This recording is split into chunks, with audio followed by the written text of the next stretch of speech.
Hello and welcome to another Demon 212 PSN review. Today I'm going to be taking a look at DeathSpank The Awakening, which if you've never played it before, it's an action RPG type thing. It's a real-time RPG, not a turn-based, and it's the third game in the DeathSpank series, just in case you were wondering, because obviously it's not called DeathSpank 3 or anything. So, you've got the start, new game. You obviously can't continue a game because you've not played it at the start, but I have, so I can. If that needed explaining to some people, then there you go. If not, I apologise. I don't know why I said it, I really don't.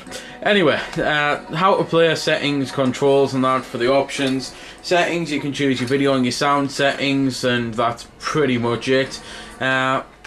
When this stops saving, which it takes one hell of a long time to do, you can view your controls, but you can't actually change them or anything. But to be fair, they're not particularly bad or anything, so at least I don't really worry about them.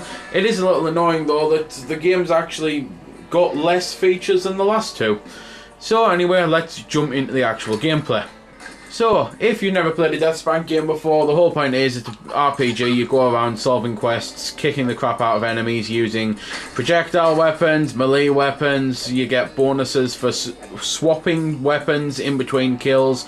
You get, well, it used to be a purple skull, now it's a purple vial in the middle of the red and blue bar, which the red's health, the blue's EXP, and it shows you how far you are going up to the next level. As you can see, I'm on an early file here because I'm only level 6, but the purple then fills up and you get Use Your Justice, which is basically a special power, and that could be a weapon that makes you spin around really fast and cut everything down in your path, to stunning people, just like blasting them. There's all sorts of little things.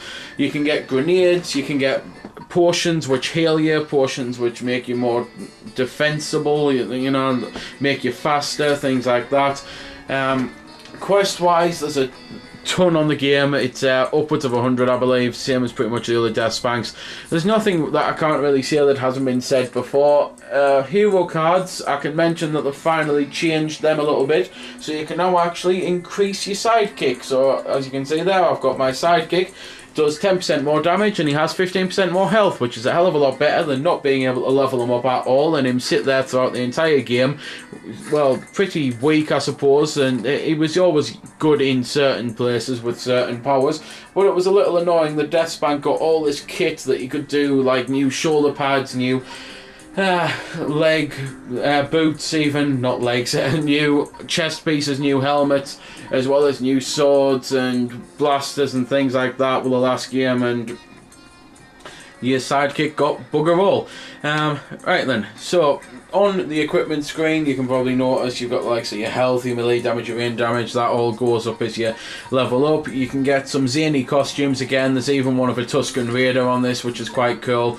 Quests involve either killing things or finding items or closing. Well, on the last game you had to foreclose on something like 15 different places that the bank had screwed over, so you just had to go around finding them to be able to do it. It's a pretty expansive game. They really are huge for the price that you're paying. Overall, I mean, I've paid like 30 quid or 25 quid or so on 3 DeathSpanks, and they've lasted me a good like 80 hours almost. They are absolutely huge games. I have mentioned obviously the sidekicks, because the game can be played full 2-player co-op. You get Sparkles the Wizard, which has been there since DeathSpank 1. Then since DeathSpank 2 you've got Steve and Tanko. Then brand new for this game, Rosha, who was the downloadable character, and Bob from marketing, who's a shark. So I'll choose Bob for marketing, and he can do things like go underground, which obviously being a shark you'd expect him to be able to go in the water and do this, but it's cool that you can do it underground.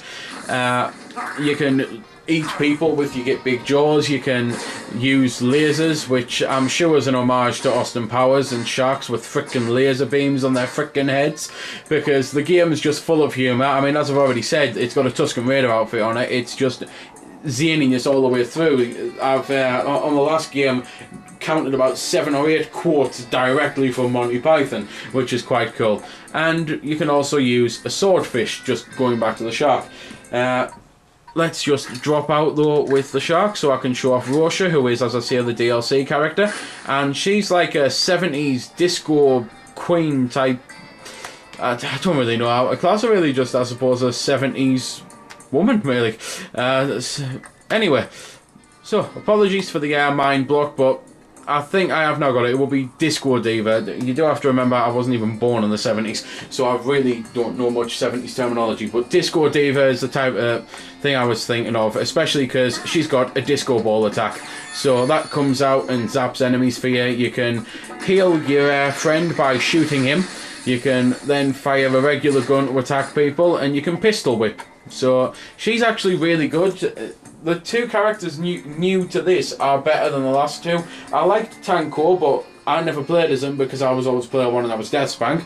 So what I liked didn't really matter because my brother hated Tanko, he hated Steve, but he at least likes Bob for marketing a bit, and he likes Rosha, which at least means he's got someone else to play as, because I've had to play 2 games permanently with Sparkles the Wizard, who couldn't do anything. So it's nice that they have again tried to expand on the 2-player. So I'll have someone else, another character to play it with, and other powers I'll have to get used to being able to utilise, saying, Panda, would you help us by doing that attack there, rather than just, yep, keep pushing the wand, just use the wand, yep, the wand's fine, yep, come on, use the wand. Oh, I think you should use the wand there. So it's nice that I can change that. It's nice that obviously I can level him up as well as me by making him more powerful, so if he's struggling to kill enemies, when I level up, level him up instead.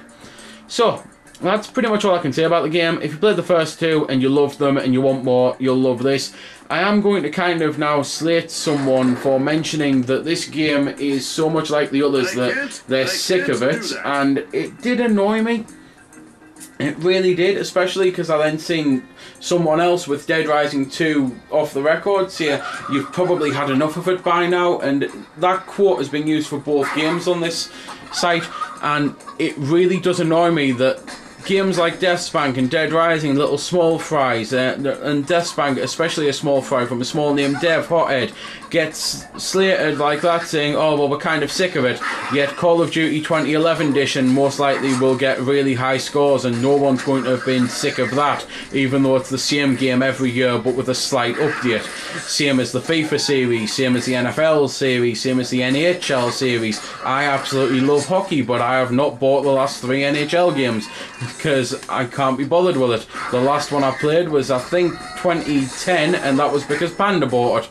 So I don't understand why little games like this that do at least change and add quite a lot of things, granted Dead Rising 2 adds a little less than this does, but I don't understand why you'd be sick of this but not sick of COD. So if you've read that comment and you were a little worried, honestly, if you liked the first 2, you'll like this. That's all I can really say on the matter. So there we go then. That's been the review. I hope you found it helpful.